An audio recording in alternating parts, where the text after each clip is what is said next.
How's it going, everybody? Welcome to the Fourth and Long podcast with your host, Alec Pecano, and co host, Bradley Walker. Before we get started, we want to send our thoughts and prayers and condolences to everybody that was affected by Hurricane Helene last week. That is the reason we were not on, not live Thursday and Friday. But Yeah, we are back now. we both got fortunate enough that we're able to sit here. No one got damage to their houses or cars. So for the ones who did, again, thoughts and prayers to everyone that was affected directly. Yes, our thoughts and prayers go out to y'all. But let's look at the bright side and let's get to talking about some stuff. We're gonna give our worry level about Michigan and Georgia. We're gonna briefly talk about both teams. First, we're gonna start with Georgia. My worry levels. I'm gonna say right now, I'm not very worried about Georgia. I think they can turn this around. Alabama, for all the grief we give them, Alabama's good.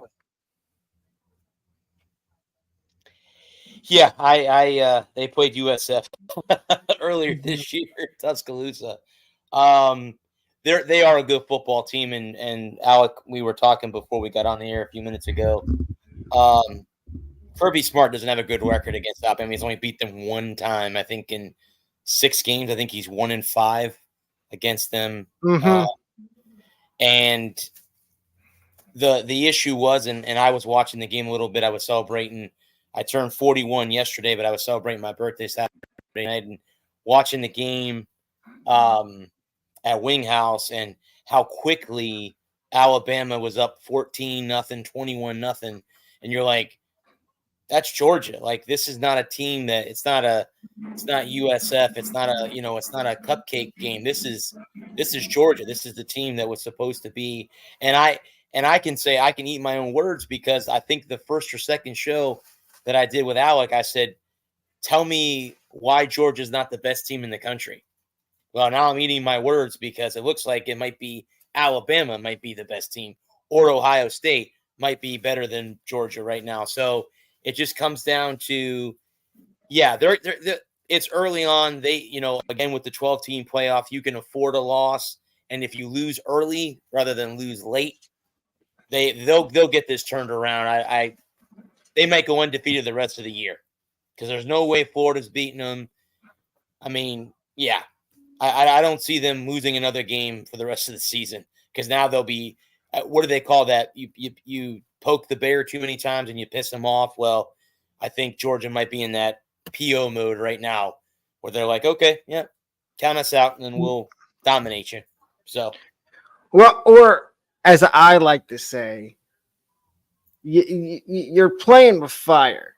mm-hmm. And that's basically what you're doing with Georgia right now, is you're playing with fire. Yeah. Yep.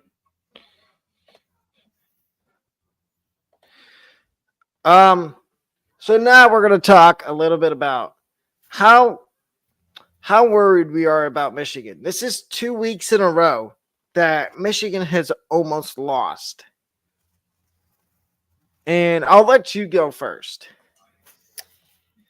If we're, scaling that on 1 to 10 being on the worry level, the highest and 1, I think with Michigan, I think they're seeing what happens when you win a national championship. Number one, everyone you got the target on your back. You're not the hunter, you are the hunted. And I think what happens is everyone's trying to beat them to say, hey, we beat the defending national champions.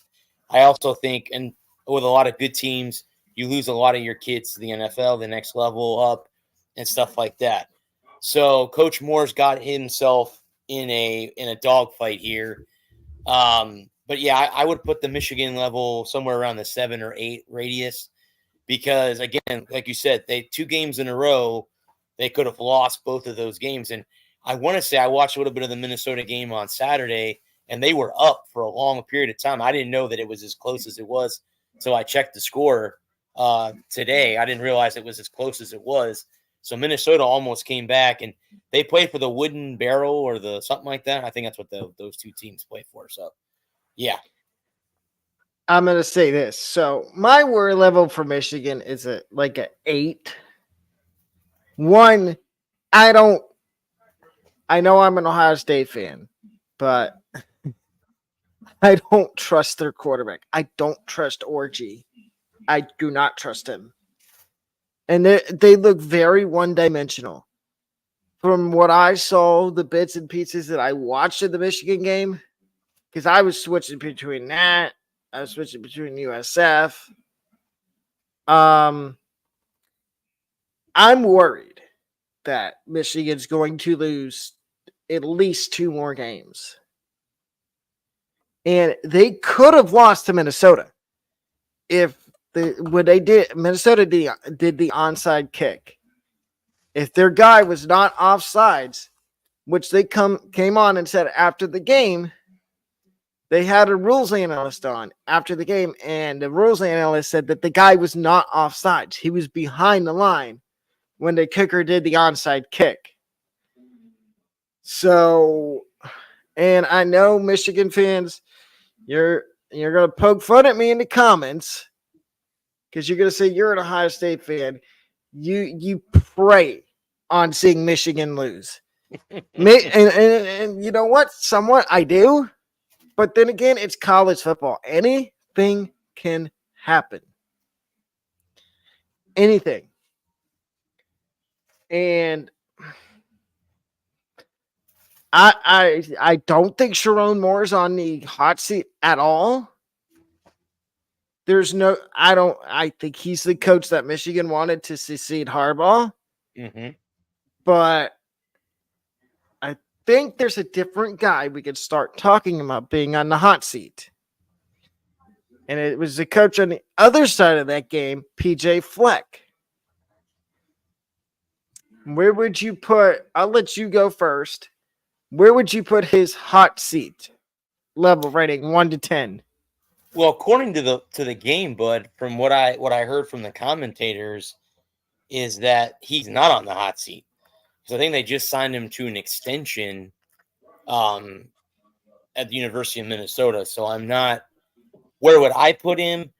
I mean, let me ask you this question. With that, is Minnesota expected to win the Big Ten? Because again, when you look at the Big Ten, I know you have USC, UCLA, the new teams that have come into the conference, but the Blue Bloods are there. Ohio State and Michigan are both good. I mean, Michigan's not as good as they could be or they have in the past, but those teams are still, the 1-2 punch in the Big Ten until someone knocks them off the pedestal. Where would I rank it as far as 1 to 10? PJ Fleck probably to me is a 6 or a 7. I mean, he might be a little bit on the hot seat, but if they can win game, if they get to a bowl game, he saves his job. And I don't know. Minnesota's they've won 2 games already this year. I think they were 2-2. Yeah. When they went and played. If they can win 4 games on that schedule, then I think he keeps his job. I mean, if they don't win any more games the rest of the season, yes, then you can give him the X at that point. I'm right there with you. I think he's a 6 or a 7 right now, but that could easily, if they keep losing, that could easily be an 8 or a 9. Yeah, absolutely. And then the other thing we're going to talk about before we get into everything else on the show is, if y'all didn't hear, after the Purdue game on Saturday, Purdue fired their offensive coordinator, Graham Harrell, which we were talking about this before the show. We weren't expecting that to be the first coach firing to happen. We thought it was going to be Billy Napier, Sam Pittman. We thought it was going to be somebody along those lines. And we are going to give you 3 replacements for offensive coordinators for Purdue. And I will let my co-host give his 3 first. Okay. I'm going to start with Dirk Cutter. If people in the people in there's the a there's area, a reason I'm laughing. me me and Alex both live in the state of Florida, and you know that name Dirk Cutter because Dirk was the head coach of the Tampa Bay Buccaneers. And yeah, it wasn't pretty in those years that he was here. Nope. And then he went to Uh, Carolina, I believe. he did no, it was it Carolina or Atlanta? I don't remember which team he went to. It, Something it like was that. Carolina, I think. One of the division rivals of the Buccaneers in the NFC South. I have him, Dino Babers, or I think that's how you pronounce his last Yes, name. Dino Babers. And the other one I have, Bud, is Jake Spavato. I think I'm pronouncing that name right. Spravato. Yeah, that's my three. I was going through like the top like coordinators in the game, and I'm like, okay, if they're gonna replace them, they're gonna want to bring in someone that's good. Now I could go the other way, and it could be, a high school coach that they could bring up. It just depends. I don't know. I'm just going by the college guys. I mean, they could bring a college coach or a high school coach up from Texas or Florida that has a great offensive mind. So who knows what Purdue will do. Here's my three. And one of them I'm going to talk about in another podcast later this week. But tell me if this name rings a bell. He was a wide receiver at Alabama as a walk-on, and he did a spot-on Nick Saban impression. Rob Easel. Mm-hmm. So that's one, and if you're wondering why South Alabama is having such a good year on offense, it's because of him. And he is one of the bright young offensive coordinators in college football. So I think that's one option. Another one could be, and Ohio State fans, we've been to this movie before. If this guy wants to be an offensive coordinator again, I doubt he does because he's a head coach right now. Tim Beck at Coastal Carolina. Or we could go with somebody that he's not an offensive coordinator, but he's a co-offensive coordinator right now.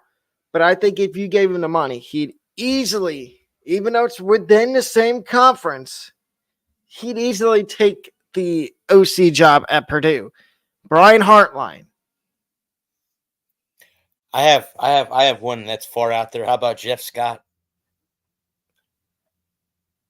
Yeah, I have one that's far out there, and I didn't know this.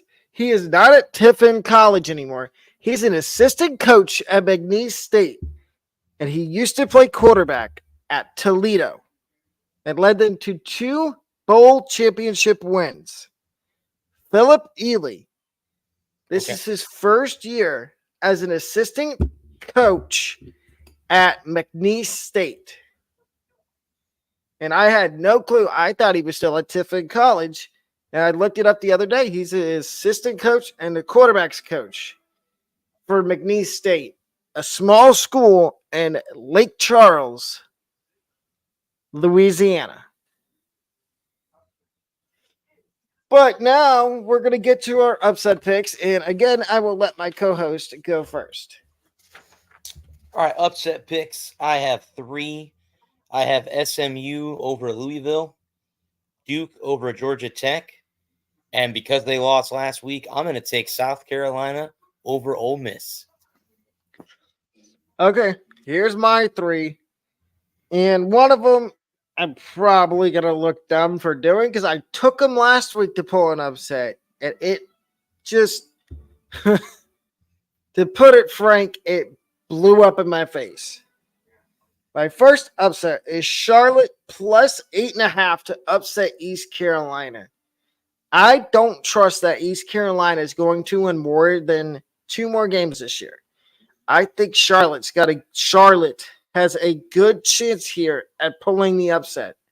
Number 2, Kennesaw State plus 14 and a hook to upset Jacksonville State. And yes, I did take Kennesaw State last week, and it was not an upset pick. It was one of my game picks I do for another podcast. And it for a little bit it was working, and then it backfired. They lost to UT Martin, which I'm not going to even get into that. My last upset is Hawaii plus 2.5 to upset San Diego State. Now, this might be a risk because people are saying Hawaii's been horrible this year. I mean, I kind of see it, but they're not. You're going to tell me they're worse than Wyoming, who doesn't have just had a couple guys opt out for the rest of the season because they're going to redshirt. And we could talk about that here in a second. But I like Hawaii here to pull the upset. And now, as I mentioned a minute ago, we're going to talk a little bit about some of these guys that are redshirting with either the intent to just redshirt and sit out the rest of the year or the intent to jump in the transfer portal.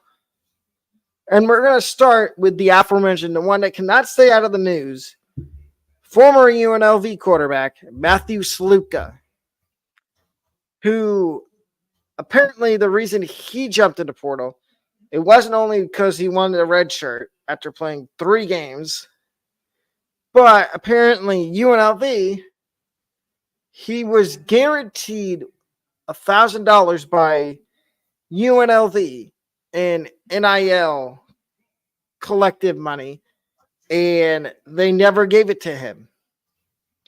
And in my opinion, I don't think that's right. If you're going to guarantee somebody that kind of money in NIL, which is name, image, and likeness for those people that don't know, he was guaranteed that and never got it. So he's leaving. He left UNLV and he's in the portal now. And I don't think it's right that he got lied to by UNLV for them say that they were going to give him that kind of money and they never did it. Where do you stand on that? Yeah, no, I at the end of the day, I mean, the NIL deal, I mean, there are people on both sides of the fence. There are people that support the NIL. There are people that are against it and say, oh, these kids, they get 4 years of college for free. We shouldn't be giving them any money. But then again, a lot of these kids, they don't have any money when they go to college. They get that scholarship. That's why they're there. So if you have an opportunity to put some money in your pocket, who would turn that down? I don't think there'd be anyone in this world that would turn down free money if you were able to give it. So why not? And you know what? Maybe he can leave UNLV, go somewhere else and get on and, be a top, I'm not going to say first round draft pick, but maybe a second or third round pick in the draft, for however many what is he? You say redshirt freshman? Is that what you said? No, he played 3 games and he told UNLV he's redshirting the rest of the year with the intentions, and I quote, with intentions of entering the transfer portal. So he's going to sit out the rest of the season and then go in the transfer portal at the end of the season. Okay. Yeah, then, let it be. I mean, he thinks that it's going to be better for him to leave UNLV, then go for it. They screwed him over for not paying the money that they owed him, so why not? Go for it. Mm-hmm. And in Florida State, and this just came out today, that apparently DJ Uiagalelei is going to be out versus Clemson with a hand injury because he broke a finger on his throwing hand against SMU. And everybody's outraged now because Brock Glenn's going to start, and they're like, oh, and they think that's going to turn around Florida State's season. Where Where are you on that trade? Do you think this QB change is going to spark something within Florida State's offense? Well, I have that game, but in my picks against the spread, I don't think it's going to help because FSU's been having issues on not only on offense but on defense too. So I don't think it's going to make that big of a difference. They're I think they're a 14-point underdog to Clemson. I think Clemson covers that by a lot. Because they can't stop people on defense. So making a quarterback change isn't going to do anything, and you better make sure you keep him upright because if the defense can get to him and knock him around, and you end up injuring him, then who are you going to turn to as your third string quarterback? So Norvell's gonna have to watch that this week too. Yep. And then I know you probably didn't watch any of the Ohio State game, but you've heard the name Jeremiah Smith. I have. Should he be, and we're probably going to get some mean comments in the comment section, but bring it on. Do you think he should be in contention for the Heisman? Why not? I mean, it's still a young season. We're only 4 weeks in, but why not? I mean, why not? I know, people say, oh, it's too early to pick players, but if they're shining in the first 4 weeks and they continue to do what they're doing, put them up there for the Heisman. Let them be a finalist. It's early in the year. Go for it. Why not? And I had no clue, but I might rant for a second, but Big Ten, you need to get your games off of Peacock. It is the worst place to put your football games. And the reason I say that is that's what Ohio State was on Peacock Saturday night. Tell me which game sounds more appetizing to you. Penn State, Illinois, or Ohio State, Michigan State? I'd say Ohio State, Michigan State.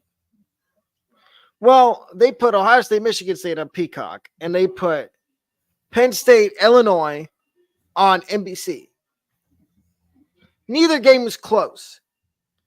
But I bet you there's a lot of Ohio State fans that were not happy that the game was on Peacock because most people can't afford Peacock. Mm-hmm.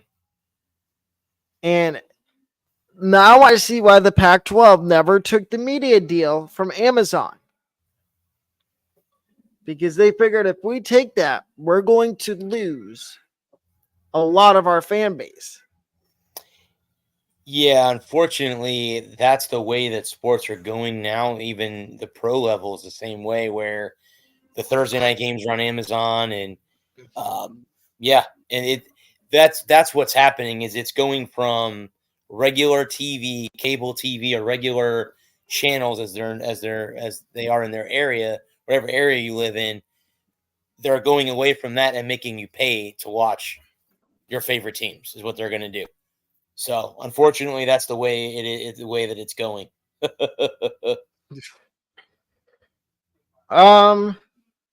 Okay, we can do picks against the spread. Then we're doing game picks. Okay, and I'll let you go first with your picks against the spread.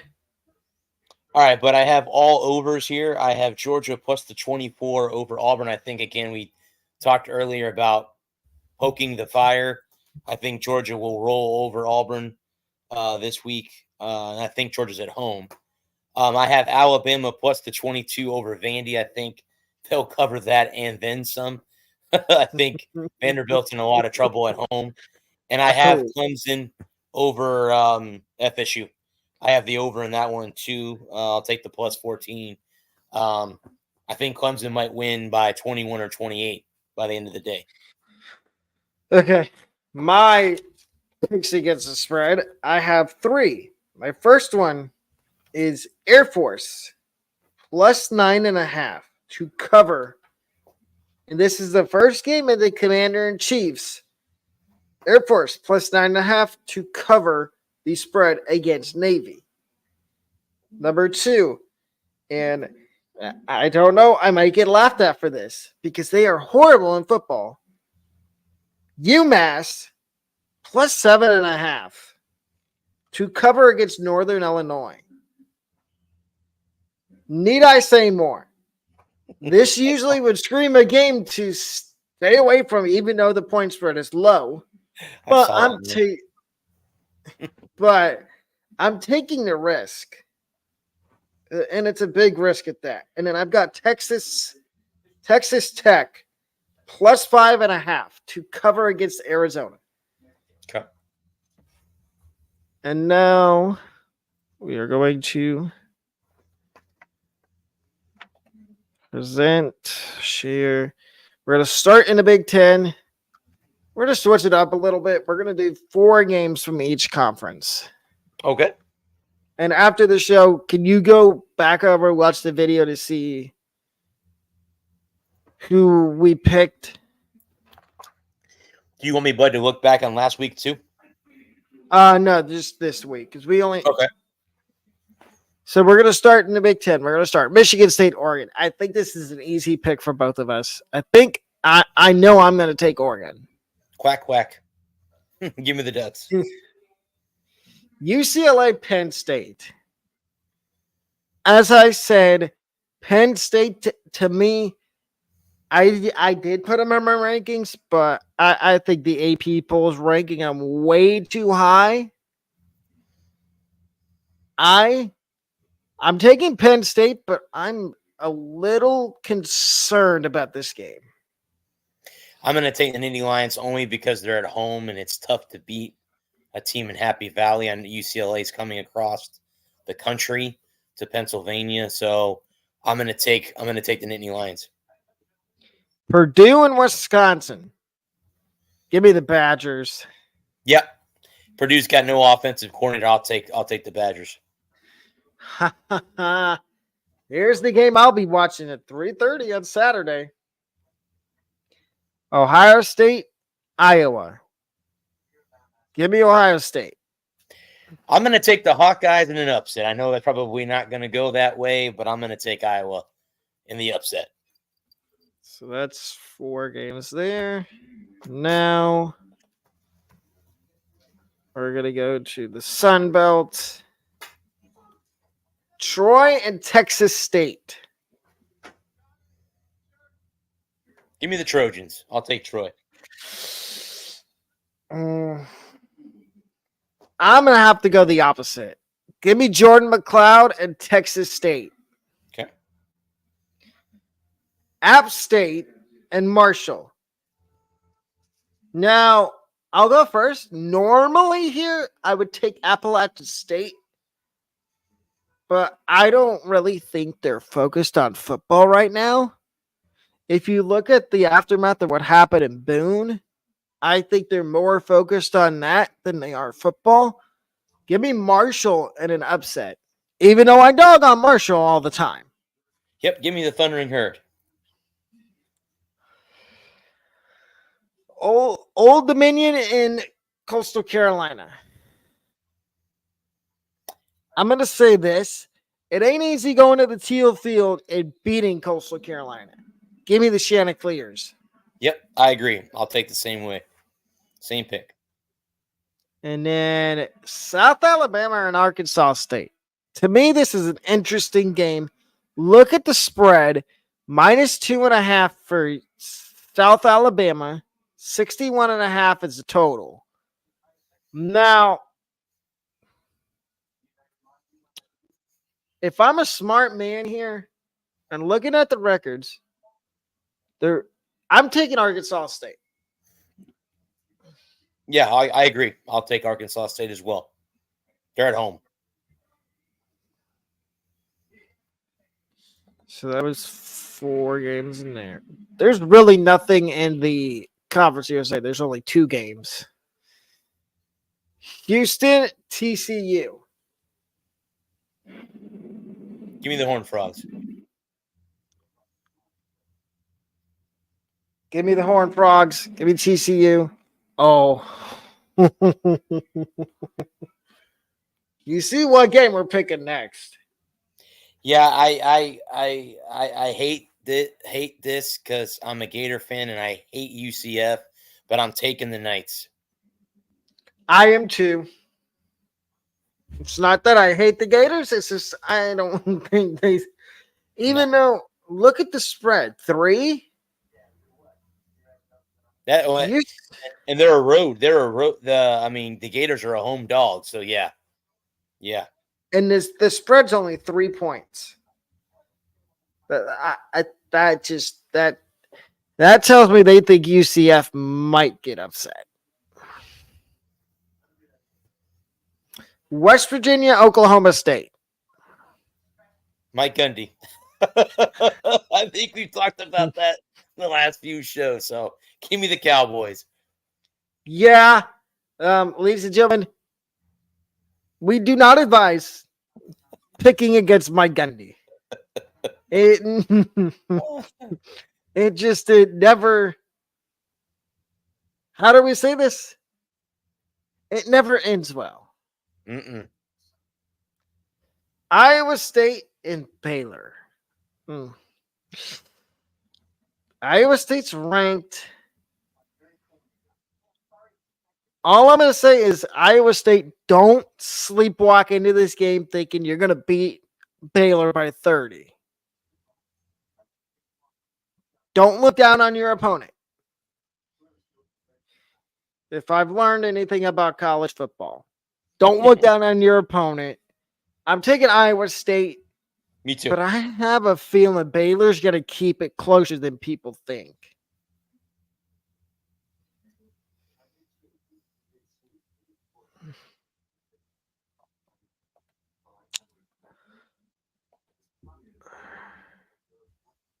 Mac.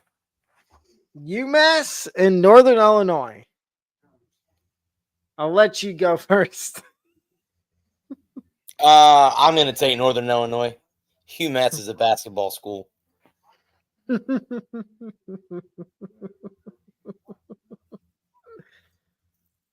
So I just talked about how I think Northern Illinois, I mean UMass will cover the point spread. Would I be crazy to think that UMass outright will win this game? Yes, but I think I'm going to take UMass. Okay, the Minutemen. Now, it might end up like it did last week when I tried to take Kennesaw State, and it might be a Sharpie that is out of ink and decides it doesn't want to work, or I might look like a genius. Western Michigan, Ball State. Give me the Broncos. Give me Western Michigan. Ball State fans, please cover your ears for what I'm about to say. Ball State is pitiful. This is the game of the week in the MAC. Miami of Ohio, Toledo. Give me Miami. Give me the Red Hawks. Miami of Ohio. Yep, I like that one. And I think that that was 4.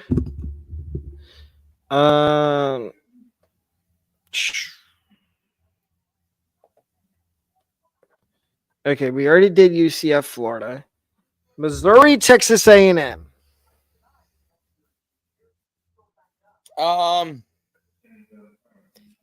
I predicted that Missouri would be there in the end. I still think that they'll be one of the 12 playoff teams, but I'm going to go with the home. I'm going to go with the Aggies because they're at home, and College Station is a very, very hard and loud stadium to win in on the road. I'm going to take the Aggies in an upset. I know Missouri's ranked like 9th, I think, in the country right now, so I'm going to take the Aggies. I am taking Missouri. I believe. Oh, do we even have to say who we're picking? Georgia, Auburn. I think we have talked about it ad nauseum during the show tonight. How you poke the bear or you play with fire, and it's going to come back and going to come back and burn you. Yep. And that's the case here with Georgia. Auburn fans, I'm sorry. If you were playing somebody else, you'd probably win. Now, we've seen wacky things happen between Georgia and Auburn. Need I remind you of the failed interception attempt a few years back that ended up being a touchdown?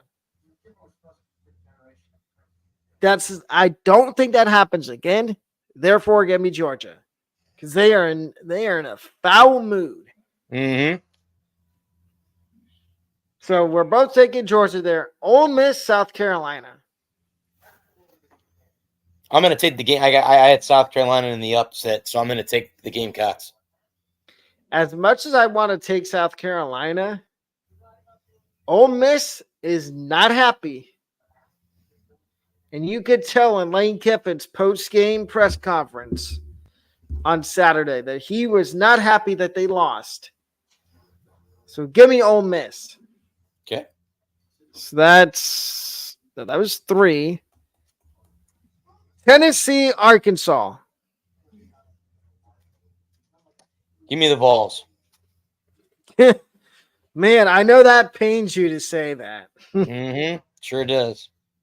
Give me Tennessee.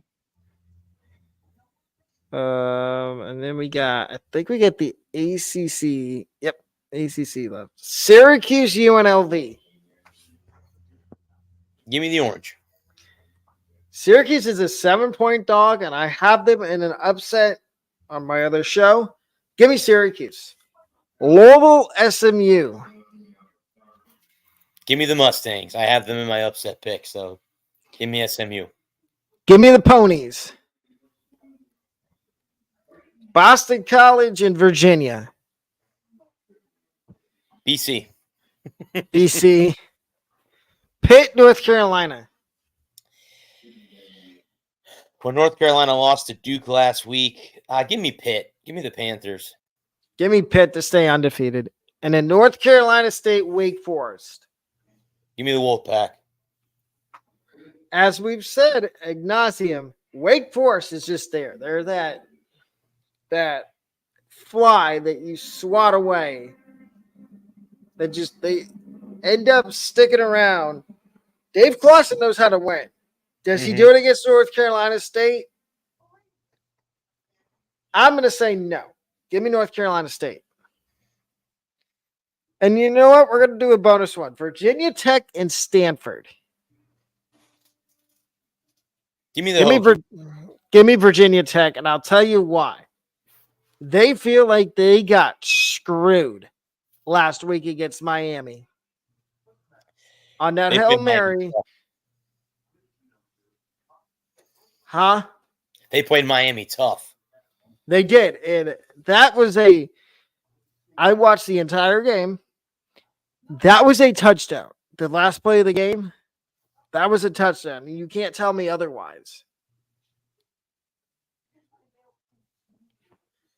So, and I don't know how they didn't call it a touchdown. They said it was originally, and then they overturned it. And we're back on that no catch rule again. Mm-hmm.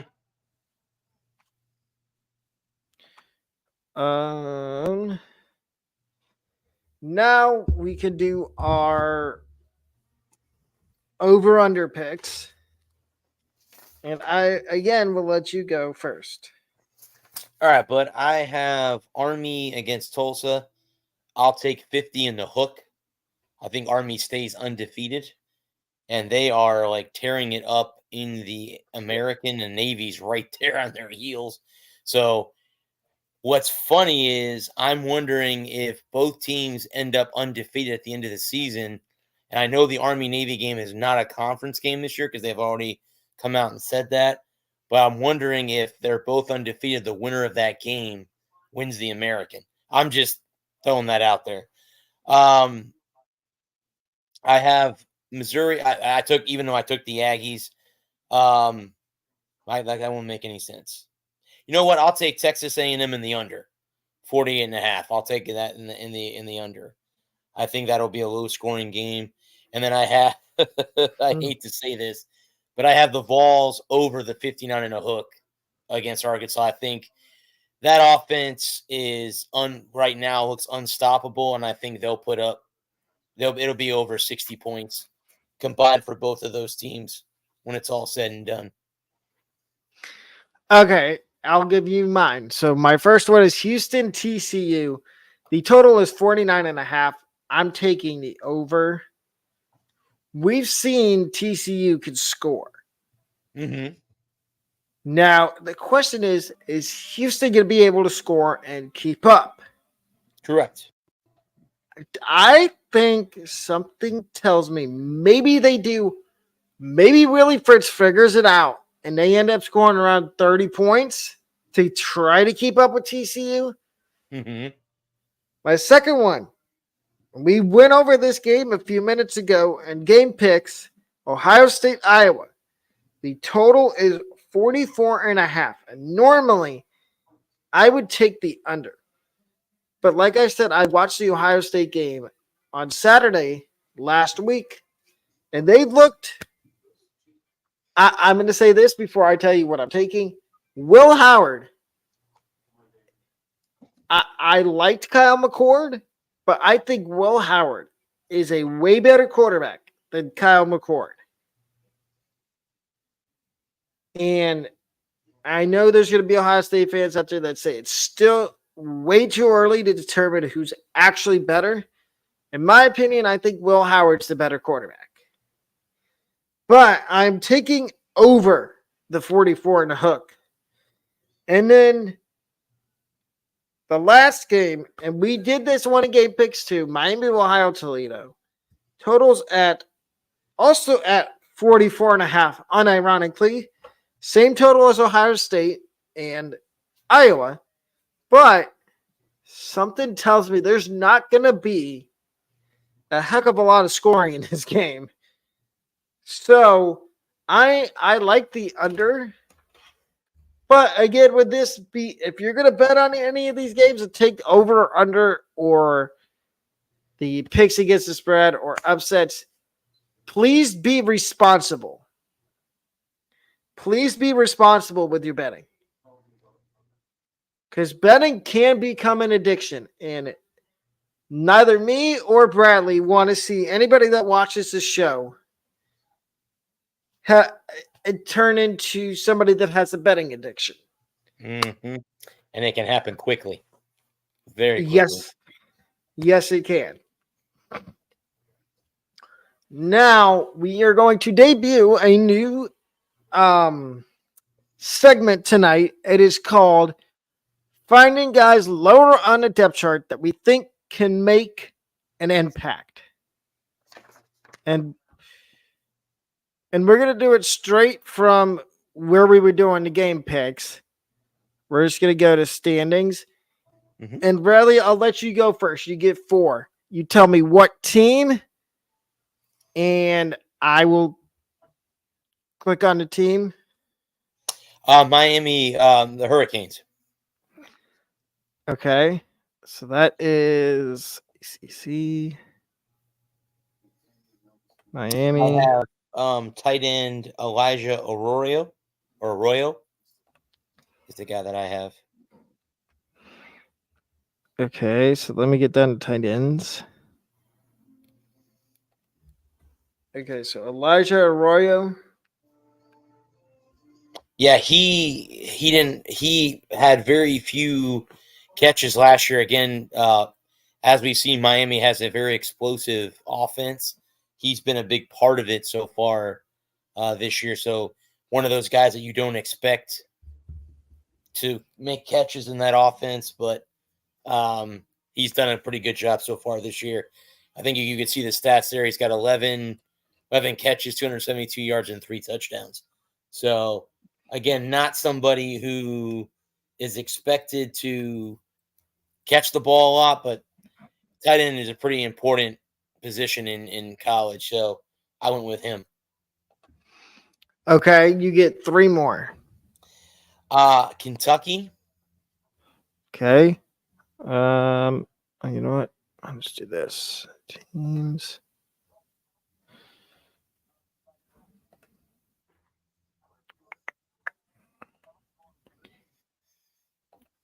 Let me guess. Is it a quarterback? It is Brock Vandergriff. Vandergriff? I think that's how you pronounce his last name. They had an upset last week, so so I'm gonna go with him. Again, he's one of those guys that's again, what I think wasn't I don't know if he was supposed to be the starting quarterback this year in Kentucky. I'm not sure, but I took him. I was looking at the stats earlier today. But yes, that would be my second pick for that. Okay. Who's your third one? Would be wide receiver from Army, Casey Reynolds. Oh, wrong conference. American Army.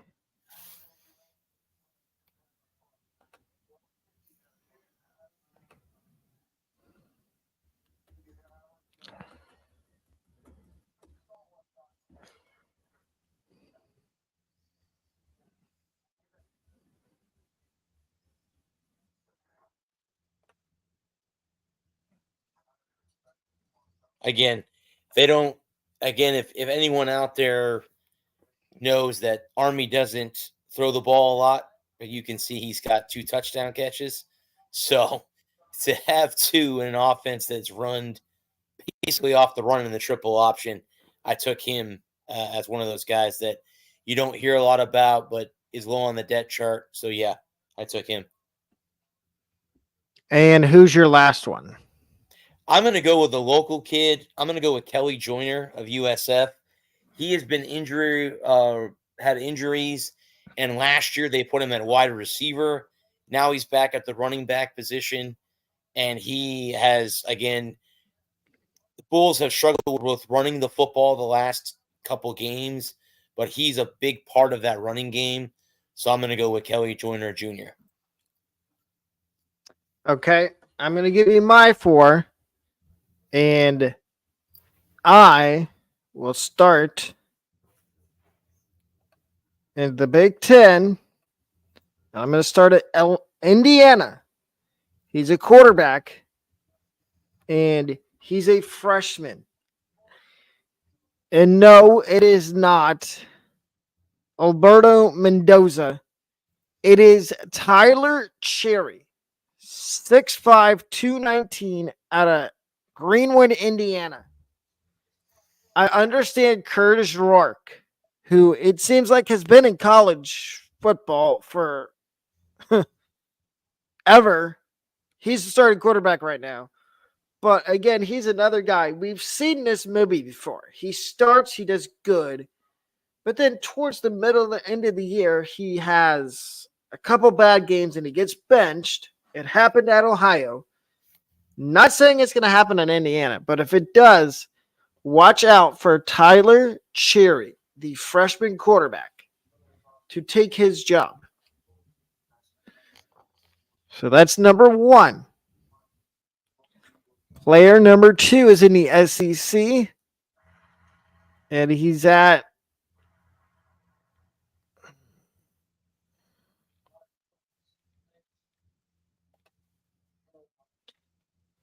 Texas A&M.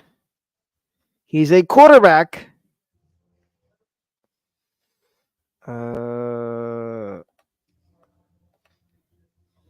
Marcel Reed. You see his stats on the screen are correct. He's thrown for 585 yards and 6 touchdowns in 3, I believe it's 2 or 3 games. And they've got Missouri this week. We don't know, the injury report is not out yet for Texas A&M for this week. But I'm going to let you know right now, I don't think Connor Weidman is getting his starting job back. I think Marcel Reed is taking this job and running with it. And I don't understand how Tennessee let this kid get out of the state and go to Texas. As you can see, he's from Nashville, which isn't that far from where Tennessee is located. So that is player number 2. Player number 3 is on Big 12. I'll tell you right now, he might be another Noah Fafita.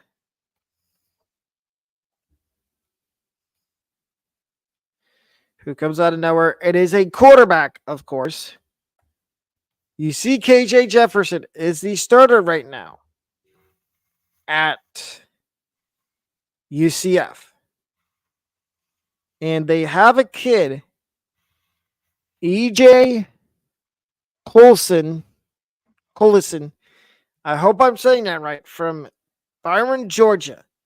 6'1", 200 pound. Okay, he might be a little undersized. But, and my co-host can back me up on this. He's an SEC guy. You've seen firsthand the KJ Jefferson experience. Let UCF fans know how it ends.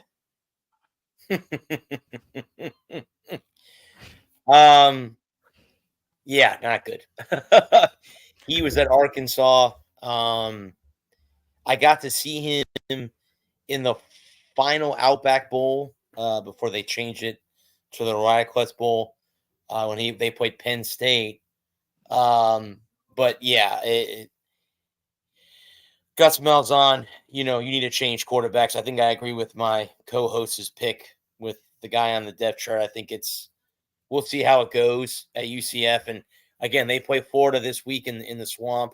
We'll see how they do if they're only a 3-point favorite. Like my co-host said, maybe they're due for an upset. So who knows if Florida can pull one off. So that is number 3. Number 4. We're going to the ACC. And it's not Florida State. It is North Carolina. And you've heard of the quarterback carousel in the NFL. Well, I think it's making its way over to college football. Because North Carolina's gone through Max Johnson, Connor Harrell, Jacoby Criswell. I don't think they're done. I think there is one more quarterback that might see playing time this year for North Carolina, and it is freshman DJ Mazan out of Atlanta, Georgia, 6 foot 175. Either him or freshman Hudson William, 6'5". Oh boy, 6'5", 195 out of Wilmington, North Carolina. Which is, yes, and I understand all 4 of my guys were QBs, but I'm willing to try to find the next Noah Fafita, which he completely came out of nowhere. He wasn't even the starter at Arizona last year. Arizona had somebody else starting, and then Fafita started getting more reps in practice, and he took over their job. So we are now going to talk about 3 head coaches that are in the hot seat, and if they get fired, 3 replacements. And I'll let you go first. I mean, mine really haven't changed. Billy Napier's still on the hot seat. I don't really know because again, they were mentioning this, I think either on College Game Day or on the Fox broadcast that they do, that Florida just recently upgraded their, playing facilities and stuff like that, where a lot of other schools were already ahead of them in that game. That job is not as big as it used to be. So I'm not really sure. Probably be a coordinator that takes that job. It might be a big name, but I highly doubt that. Let's see. I was gonna say, I Purdue already fired their offensive coordinator. Why not just go from scratch and fire your head coach too and start? I mean, get a new coaching staff there in total. I'm not sure again who out there again would take that job again because Purdue's in the middle of the pack in the Big Ten. And I would say Deion, but I think Deion, as I just heard before I came on the podcast, that Stephen A. Smith thinks he's going to win Coach of the Year, which he might if they continue to win. They beat a good UCF team on Saturday night on the road in Orlando. So I'm going to go with Colorado State's head coach. I think he's on the hot seat. I mean, he they were supposed to beat Colorado. They didn't. It was a close, that game kind of got out of hand in the second half. So I would put those three as far as the ones who I think are on the hot seat that could lose their job by the end of the year. Now, I want to ask you something before I give you mine. I'm seeing rumors out there that people think Lane Kiffin might take the Florida job. Do you buy it? No, why would you leave Ole Miss? He's got a good program there in Mississippi. And he coached at Tennessee. I don't know how many Florida fans are going to put up with that. Number one, I'm one of them. That, you're the enemy. That would be like coaching at Florida State and coming over there. I don't buy that. I think he stays at Ole Miss. I mean, unless the Gators roll out the Brinks truck, there's no way that they're going to be able to get him to come out of Ole Miss, in my opinion. Okay, here are my three. Number one, Ryan Walters, Purdue. You mentioned it a second ago. I think I have the perfect replacement for him. It's a group of five coach that has been hesitant to take a big time job. This guy coaches in the American right now at UTSA. Jeff Traylor. I think we've already seen Purdue fire their offensive coordinator, like we talked about earlier on the podcast. But I'm with you. They probably should fire Walters and get an entirely new staff in there. And I think the perfect guy would be Jeff Traylor because we've seen his recruiting skills with a limited budget at UTSA. Imagine what he could do at Purdue. He already's mastered recruiting the state of Texas. He probably could recruit the state of Florida. He would most certainly be able to recruit the state of Indiana, Illinois, Ohio, Michigan. So that's who I would replace Ryan Walters with at Purdue if he gets fired. I'm going to go a little bit off the map here. I'm going to say Timmy Chang, Hawaii. If Hawaii continues to struggle, I'm not saying it's going to happen, but maybe they consider firing Timmy Chang and bringing in a new head coach. And maybe, and this guy said he wants to get back into coaching, John Gruden. And then the last one, Billy Napier at Florida. And if you want to, you can laugh at me for what I'm about to say. If Napier gets fired, his replacement, I don't think it's Lane Kiffin. I think they take a coordinator from a group of five school, and maybe it's the South Alabama offensive coordinator, Rob Easel, if he's ready to be a head coach. If not, then maybe they try to poach a Chip Kelly, a Garrett Riley, or somebody away from a bigger from Ohio State or Garrett Riley at Clemson? Because I think Clemson fans are getting very, very tired of Garrett Riley. And then a dark horse, I highly doubt he gets fired, Dabo Swinney. And if Dabo gets fired, maybe Garrett Riley ends up being promoted to head coach. Who's your dark horse? For the Florida job? That and a dark horse to get fired. Who is the head coach but an Air Force? Troy Calhoun. I think if they don't win, because I think they're 1-3 right now. They have Navy this week. I think if they continue to lose, he might get the axe. I mean, that's a dark horse thing because it's an academy. And for everyone out there, guys, the academies are not teams that are going that they expect to have a winning season or be in the college football playoff. So that, again, would be the dark horse. You were talking about John Gruden. I mean, there would be a name in Gainesville that would draw a lot of eyes to the Gators if he went back there.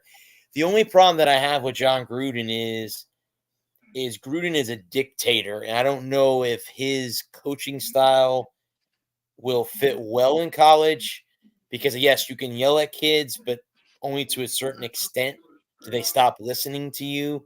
So he would have to kind of tone that down a little bit.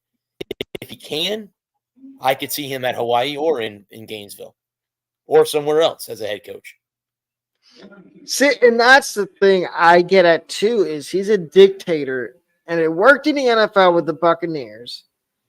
And originally when he went to the Raiders, it worked. But then he went back to the Raiders, and it went. I think it was the Raiders he went to for a second time, and it didn't work because of the whole email, the whole email scandal. But, and then there's a couple other names because they had a whole list of people that were in for the Florida job. You tell me yes or no. Steve Spurrier. No, too old. Will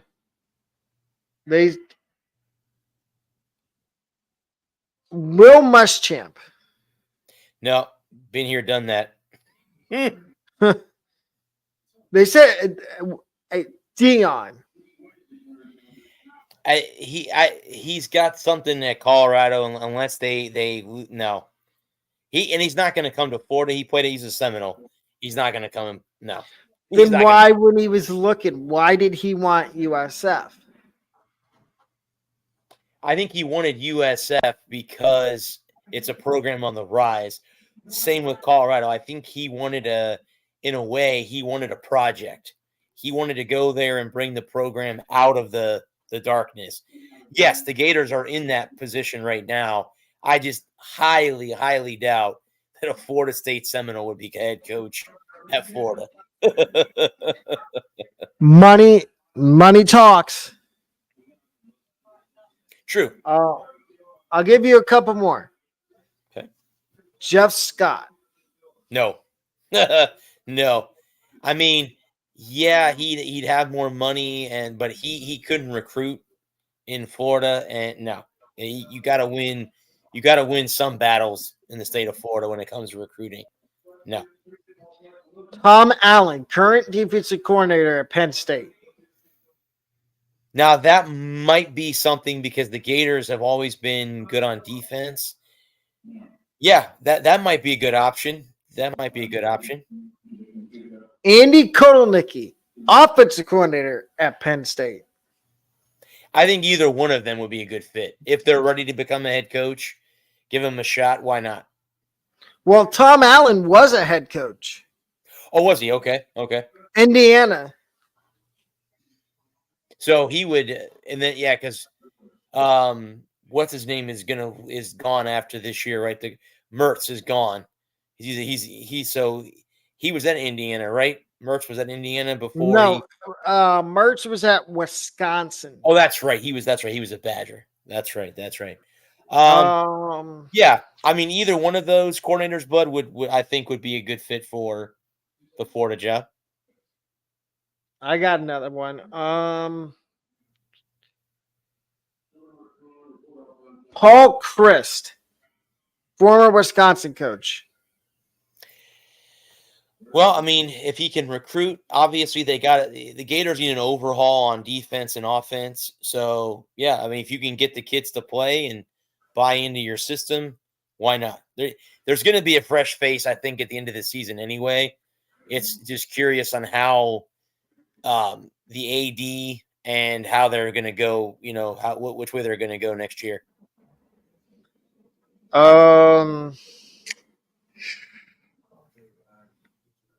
Kirk Campbell, current offensive coordinator at Michigan. No, I don't think he leaves Michigan. I don't think he does. I think he stays there with Coach Moore. I don't think that's an option. Would you take Chip Kelly? Chip would be just like John Gruden. It would be a big name. Chip is an offensive guy, so he'd have to have a good defensive-minded DC. That's an option, but does he want to leave Ohio State? I mean, I'm not saying that Ryan Day is on the way out, but do you think that Chip may hang in there and say, hey, when Ryan's ready to step away, I can take over the program? I don't know if that's the way it's going to go, but yeah, I mean, Chip would be – he's a crazy coach. He was at UCLA, so yeah.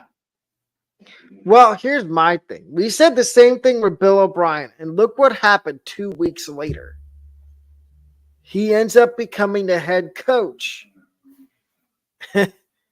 at Boston College because Hafley, that's another guy, Jeff Hafley. Could you see him coming back to college ranks and coaching at Florida? There could be some OCs and DCs in the NFL too that could come and be a head coach. If it's not going so well, in the pro level, and then there's some bad teams out there. So why not? Bill O'Brien is an example of that. He was a bad coordinator for the Patriots and took the job at BC, and look where the Eagles are at right now. So it could happen. Hold on. I'm not done yet. I'm going to give you more names go down my list here. Zach Kitney, Texas Tech offensive coordinator. I think if they're going to get a new coach, I think an offensive, because just like I said, I know they've always been good on defense, but if you think back, Spurrier, Urban Meyer, they were all offensive-minded guys, so I would go with an OC if that's the way the Florida wants to go. Would you take either Pat Shurmur, yes or no, for the head coaching job at Florida? Pat Shurmur, he's been around. I mean, they might want to go with a veteran coach and not somebody new, but I would think if the way the team is struggling right now, why not give a fresh face an opportunity? How about Robert Livingston, defensive coordinator at Colorado? Yes. That would be somebody that a fresh face that wants to become a head coach. Why not? What about Alex Atkins, Florida State offensive coordinator? I doubt. I mean, I'm not saying that it's not in the realm of possibility that your state rival comes over, but that would be hard to say. I mean, a lot of FSU fans, I think, would be pretty pissed off if he did become the Florida coach. But yeah, I don't think that. Final one I'm going to give you: Tim Banks, defensive coordinator, Tennessee. No, he won't. No, That's hard too because that's within the conference and that's a conference rival. And Tennessee and Florida have a pretty interesting rivalry. Nasty. No way. I don't think that's happening either. Okay, I'll give you a bonus one. Either of the coordinators at South Florida, Joel Gordon or Todd Orlando. No. Neither one of them will do very well as a head coach. I can tell you from this year with USF. I mean, the Bulls are going to have to take the bye week to find something right because they got blown out by Tulane. They have to play Memphis, who the other team I thought was going to possibly win the American. They still might by the end of the year, but yeah, no, no. So you don't see it. I mean, I'm not saying it has to be this year, but maybe down the line. Could you see them being a head coach? Yeah, I could see it, but I could see if USF, again, there's still a lot of football left, and I think the Bulls will be in the thick of it to win the American. I know the Bulls will at least win 6 games. There's definitely 6 wins on that schedule. But yeah, I could see in the future them possibly being head coaches. Okay. And I think that's going to wrap up tonight's podcast. We will see you again. Well, why don't we tell everybody why? So we don't normally do our podcast on Wednesday, but this week we have to because my co-host has a obligation on Friday night. Yeah, I will be announcing for Pinellas Park High School. This will be my last game of my second season because I'll be out of town next week. But yeah, I will. We like Alex said, we usually do the podcast on Tuesdays, Thursdays, and Fridays. But I will be I think, guys, I'm gonna put it on my social media. I will send a link out if you guys want to hear me. I can't show any video of plays because that's not good for the team. I can show my face, but I can't show you guys the field. So, but yes, I'll be calling a high school football game on Friday night. So that is why he will not be here. But that's going to do it for tonight's podcast. We will see y'all back here tomorrow night and Thursday night. We are signing off for Bradley and Alec. Have a wonderful rest of your Tuesday night. Good night, guys. There we go.